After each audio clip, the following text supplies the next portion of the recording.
8장. 그때 에브라임 사람들이 기드온에게 말했다.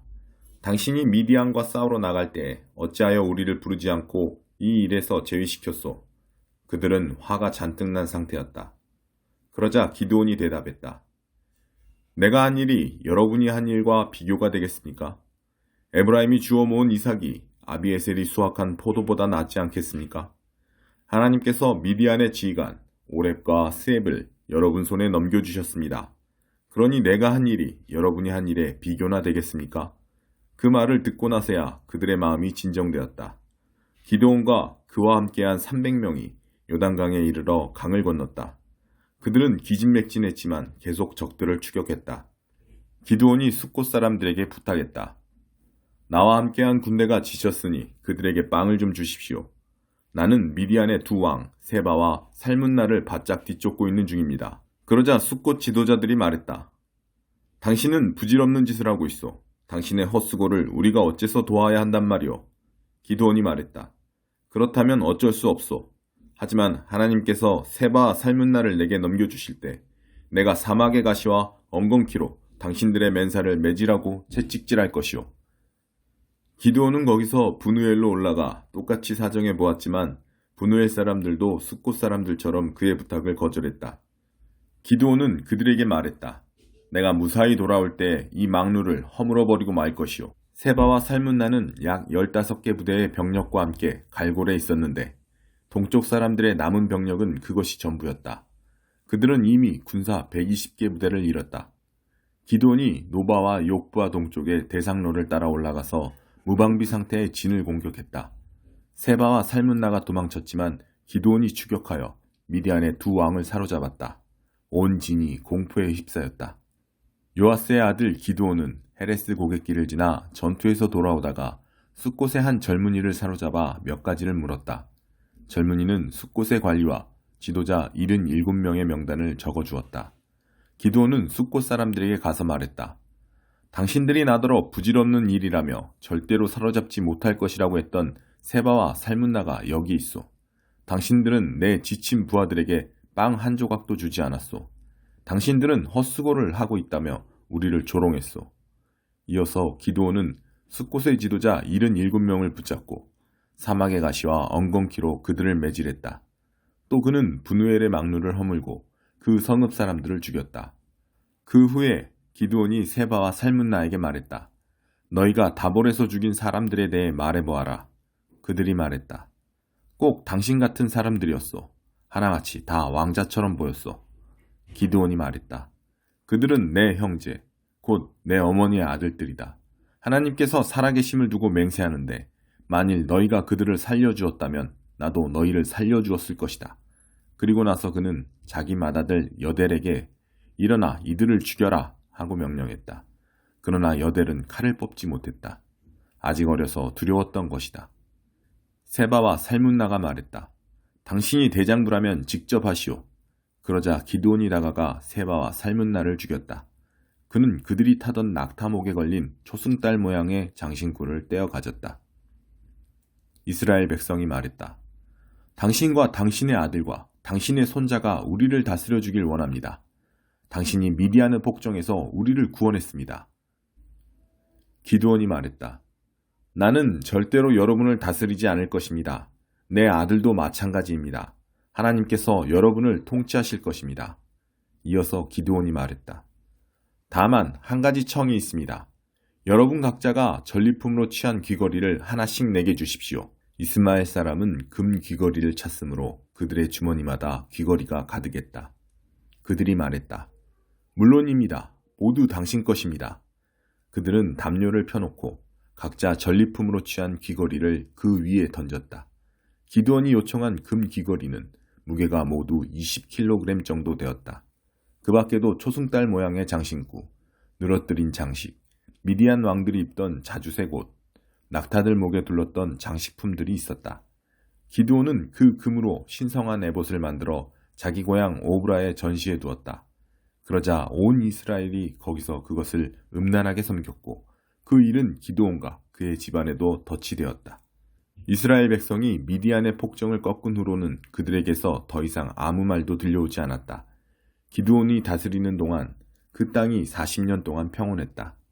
요아스의 아들 여룻바알은 고향으로 돌아가 자기 집에서 살았다. 기드온에게는 아들 70명이 있었다. 모두 그가 낳은 아들이었다. 그에게 아내가 많았던 것이다. 세겜에 있는 그의 첩도 아들을 낳았는데 기드온은 그의 이름을 아비멜렉이라고 했다. 요아스의 아들 기드온은 술을 다 누리고 죽었다. 그는 아비에셀 사람의 땅 오브라에 있는 자기 아버지 요아스의 무덤에 묻혔다. 기드온의 몸이 무덤 속에서 채 씻기도 전에 이스라엘 백성이 그 길에서 벗어나 바알을 음란하게 섬겼다. 그들은 바알브릿을 자신들의 신으로 섬겼다. 이스라엘 백성은 그들을 속박하던 모든 적에게서 그들을 구원하신 하나님, 그들의 하나님을 깨끗이 잊어버렸다. 그들은 또 여룻바알, 기드온의 집안에도 신의를 지키지 않았고 그가 이스라엘을 위해 행한 모든 선한 일을 기리지도 않았다. 12장 투옥된 베드로가 풀려나다. 바로 그 무렵 헤롯 왕의 머릿속에 교회 구성원 몇몇을 처단할 생각이 들었다. 그는 요한의 형제 야고보를 죽였다. 그 일로 인해 유대인들한테 자신의 인기가 부쩍 높아진 것을 알게 된 헤롯은 이번에는 베드로를 잡아들여 감옥에 가두고 4인조 병사 4개조로 그를 감시하게 했다. 이 모든 일이 6월절 주간에 일어났다. 헤롯은 6월절이 지난 후에 베드로를 공개 처형할 작정이었다. 베드로가 감옥에서 삼엄한 경비를 받고 있는 동안에 교회는 그를 위해 더욱 맹렬히 기도했다. 드디어 헤롯이 그를 끌어내어 처형할 때가 다가왔다. 그날 밤 베드로는 양쪽에 한 명씩 두 병사 틈에 쇠사슬로 묶여 있으면서도 아기처럼 잘 잤다. 문에는 경비병들이 감시하고 있었다. 헤롯은 빈틈을 보이지 않았다. 갑자기 한 천사가 베드로 곁에 나타나고 감옥에 빛이 가득했다. 천사가 베드로를 흔들어 깨웠다. 서둘러라. 그의 팔목에서 쇠사슬이 벗겨졌다. 천사가 말했다. 옷을 입고 신발을 신어라. 베드로는 시키는 대로 했다. 그러자 천사가 말했다. 내 겉옷을 들고 여기서 나가자. 베드로는 따라가면서도 그가 정말 천사라고는 믿지 않았다. 그는 자기가 꿈을 꾸고 있다고 생각했다. 그들은 첫째 경비병을 지나고 둘째 경비병을 지나 시내로 통하는 철문에 이르렀다. 그들 앞에서 문이 저절로 활짝 열렸다. 어느새 그들은 바람처럼 자유롭게 거리에 나와 있었다. 첫 교차로에서 천사는 베드로를 두고 자기 길로 갔다. 그제야 베드로는 그것이 꿈이 아닌 것을 알았다. 이런 일이 정말로 벌어지다니 믿기지 않는다. 주님이 천사를 보내셔서 헤롯의 악하고 옹졸한 수작과 구경거리를 기대하는 유대인 폭도에게서 나를 구해주셨구나. 놀라움에 고개를 저으며 그는 요한 마가의 어머니 마리아의 집으로 갔다. 그 집은 기도하는 동료들로 가득 차 있었다. 그가 마당으로 난 문을 두드리자 로데라는 젊은 여자가 누구인지 보러 나왔다. 로데는 목소리를 듣고 그가 누구인지 알았다. 베드로였다. 그녀는 너무 흥분한 나머지 베드로를 길에 세워두고 문을 열어주는 것도 잊은 채 그가 왔다는 사실을 모두에게 알렸다. 그러나 사람들은 로데의 말을 믿으려 하지 않았다. 그녀와 그녀의 말을 모두 무시해버렸다. 그들은 네가 미쳤다고 말했다. 로데는 뜻을 굽히지 않았다. 그래도 그들은 그녀의 말을 믿으려 하지 않았고 베드로의 천사가 틀림없다고 말했다. 그동안에 베드로는 계속 바깥에 서서 문을 두드리고 있었다. 마침내 그들이 문을 열어 베드로를 보았다. 그들은 몹시 흥분했다. 베드로가 손을 들어 그들을 진정시켰다. 그는 주님께서 어떻게 자기를 감옥에서 빼내주셨는지 설명한 뒤에 야고보와 형제들에게 이 일을 알리십시오 하고 말했다. 그러고는 그들을 떠나 다른 곳으로 갔다. 동이 트자 감옥에서는 난리가 났다. 베드로는 어디 있지? 베드로가 어떻게 된 거지? 헤롯이 그를 데려오라고 사람을 보냈다. 그러나 간수들이 그를 데려오지도 않고 이유를 대지 못하자 헤롯은 그들을 사형에 처하라고 명령했다. 저들의 머리를 쳐라. 유대와 유대인들이 지긋지긋해진 헤롯은 가이사랴로 휴식을 취하러 갔다. 헤롯의 죽음. 그러나 헤롯의 상황은 악화일로로 치달았다. 두로와 시돈 사람들은 헤롯의 분노를 사고 있었다. 그들은 왕의 오른팔인 블라스도에게 자기들을 옹호해달라고 청원하는 한편 사태를 원만하게 해결하기 위해 대표단을 소집했다. 그들은 유대로부터 식량을 공급받고 있었으므로 마냥 버틸 처지가 못 되었다. 대표단을 만나기로 한 날이 되자 헤롯은 화려하게 차려입고 보좌에 앉아 잔뜩 허세를 부렸다. 백성은 백성대로 자기 역할을 충실히 했다. 이것은 신의 목소리다. 신의 목소리다 하고 소리 높여 그에게 아첨했다. 그것이 불행의 시작이었다. 헤롯의 교만을 더는 볼 수 없었던 하나님께서 천사를 보내 그를 치셨다. 헤롯은 어떤 일에도 하나님께 영광을 돌린 적이 없었다. 뼛속까지 부패하고 비루한 헤롯은 그렇게 쓰러져 죽었다. 한편 하나님의 말씀 사역은 하루가 다르게 크게 성장했다. 바나바와 사울은 예루살렘 교회에 구제 헌금을 전달하고 나서 안디옥으로 돌아왔다. 이번에는 마가라 하는 요한도 데리고 왔다.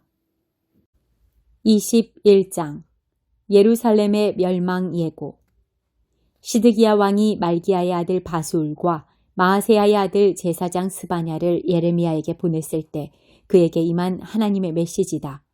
그들이 와서 말했다. 바빌론 왕 느부갓네살이 우리를 치려고 전쟁을 일으켰소. 우리를 위해 하나님께 기도해 주시오. 그분께 도움을 청해 주시오. 어쩌면 하나님께서 옛날처럼 기적을 일으켜서 그를 물리쳐 주실지 모르니 말이오. 그러나 예레미야가 말했다. 시드기야 왕에게 이렇게 전하시오. 이스라엘의 하나님이 네게 이르는 메시지다. 너희 군대는 이제 없는 셈 쳐라. 병사들의 사기가 꺾이고 가진 무기들도 무용지물이 될 것이다. 나는 너희가 지금 힘겹게 대항해 싸우는 바빌론 왕과 갈대아 사람들을 친히 이 도성 안으로 이끌고 들어올 것이다. 내가 그들 편이 되어서 너희와 맞서 싸울 것이다. 불같은 진노로 전력을 다해 싸울 것이다. 이 도성에 사는 모든 사람과 짐승들을 무서운 전염병으로 싹 쓸어버릴 것이다. 그런 후에 나는 유다왕 시드기야와 그의 신하들, 아직 병들어 죽지 않고 칼에 맞아 죽지 않고 굶어 죽지 않은 생존자들 전부를 바빌론 왕 느부갓네살에게 넘겨줄 것이다. 그렇다. 그들을 죽이러 온 적들에게 내가 친히 넘겨줄 것이다.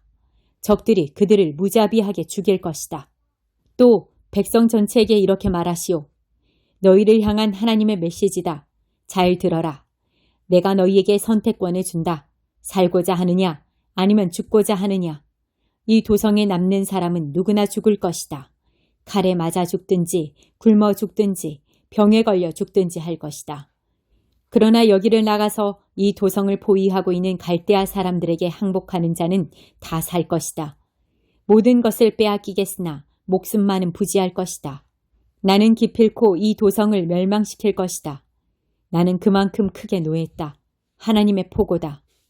내가 이곳을 바빌론 왕에게 넘겨줄 것이며 그가 모든 것을 불태워 잿더미로 만들 것이다. 유다 왕실에 말한다. 하나님의 메시지에 귀 기울여라. 다윗 집안이여 들어라. 너희를 향한 하나님의 메시지다. 아침마다 새롭게 정의를 다짐하며 하루를 시작하여라. 착취당하는 자들을 구해 주어라. 그렇게 하여 나의 진노의 불을 피하여라. 그 불은 한번 붙으면 그 무엇으로도 끌 수 없기 때문이다. 그런데 너희는 내 진노에 불을 지피는 악한 무리다. 내가 너희를 적대시한다는 것을 모르느냐? 그래, 내가 너희를 대적한다. 너희는 모든 준비를 갖추어 안전하다고 생각한다. 누가 우리를 손댈 수 있겠는가?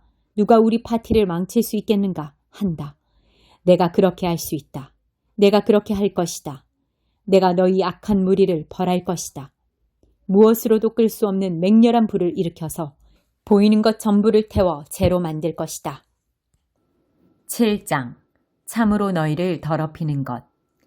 바리새인들이 예루살렘에서 온 몇몇 종교학자들과 함께 예수의 주위에 모였다. 그들은 예수의 제자 몇이 식사 전에 씻는 정결 예식을 소홀히 하는 것을 보았다. 바리새인을 비롯한 유대인들은 의식상 손 씻는 신용을 하지 않고는 절대 식사를 하지 않았다. 시장에서 돌아왔을 때에는 특히 더욱 문질러 씻었다.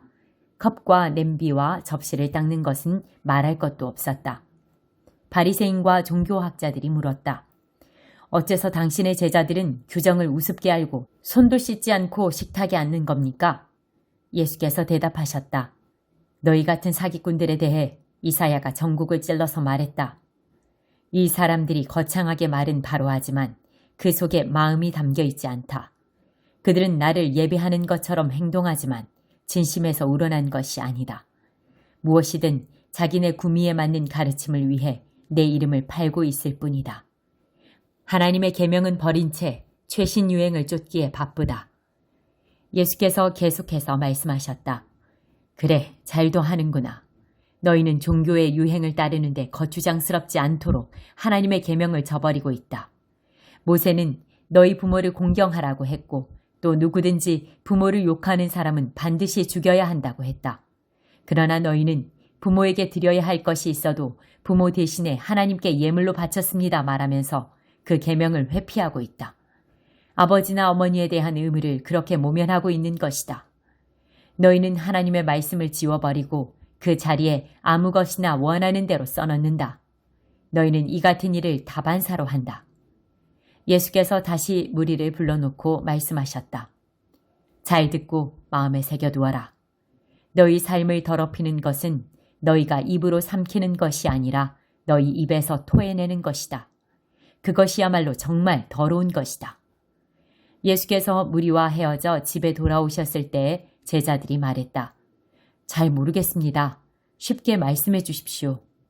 예수께서 말씀하셨다. 너희가 우둔해지기로 작정이라도 한 것이냐? 너희가 입으로 삼키는 것이 너희를 더럽힐 수 없다는 것을 모르느냐? 그것은 너희 마음으로 들어가지 않고 위로 들어가서 장을 지나 결국 변기의 물과 함께 내려간다. 이것으로 음식에 대한 논란은 무의미해졌다. 예수께서는 모든 음식을 먹어도 좋다고 하신 것이다. 예수께서 계속해서 말씀하셨다. 사람 속에서 나오는 것이 사람을 더럽히는 법이다. 음란, 정욕, 도둑질, 살인, 간음, 탐욕, 부정부패, 속임수, 방탕, 비열한 눈빛, 중상모략, 교만, 미련함, 이 모두가 마음에서 토해내는 것이다. 너희를 더럽히는 근원은 바로 거기다. 예수께서 거기에서 두로 지방으로 떠나셨다. 그분은 아무도 못 본 줄 알고 그곳의 한 집에 들어가셨으나 사람들의 이목을 피할 수 없었다. 예수께서 안에 들기가 무섭게 고통당하는 딸을 둔 한 여자가 그분이 그곳에 계시다는 말을 듣고 찾아왔다. 여자는 예수의 발 앞에 무릎을 꿇고는 도와달라고 애원했다. 그 여자는 수로보니게 출신의 그리스 사람이었다. 여자는 예수께 자기 딸을 고쳐달라고 간청했다. 예수께서 말씀하셨다. 줄을 서서 차례를 기다려라. 자녀들을 먼저 먹이는 법이다. 그리고 남는 것이 있으면 개들을 차지다. 여자가 말했다. 지당하신 말씀입니다. 주님, 하지만 상 밑의 개들도 자녀들이 흘리는 부스러기는 먹지 않습니까? 예수께서 감동하셨다. 네 말이 맞다. 가거라. 내 딸이 더 이상 고통당하지 않게 되었다. 괴롭히던 귀신이 떠나갔다. 여자가 집에 가보니 딸이 침대에 편히 누웠고 고통이 아주 사라져버렸다. 예수께서 다시 두로 지방을 떠나서 시돈을 지나 갈릴리 호수로 돌아와서 데가볼리 지방으로 건너가셨다. 어떤 사람들이 듣지도 말하지도 못하는 사람을 예수께 데려와 손을 얹어 고쳐주시기를 청했다. 예수께서 그 사람을 따로 데리고 저만치 가셔서 그의 귀에 손가락을 넣고 그의 혀에 침을 묻히셨다. 그러고는 하늘을 우러러 기도하시고 깊이 탄식하며 명하셨다. 에바다, 열려라. 그러자 그대로 되었다. 그 사람의 귀는 이제 똑똑히 들렸고 말도 분명해졌다. 순식간의 일이었다. 예수께서 그들에게 입단속을 시켰으나 그럴수록 그들은 흥분하여 더욱 퍼뜨리고 다녔다. 전부 그분이 하신 일인데 대단한 일이다. 그분은 듣지 못하는 사람도 듣게 하시고 말하지 못하는 사람도 말하게 하신다.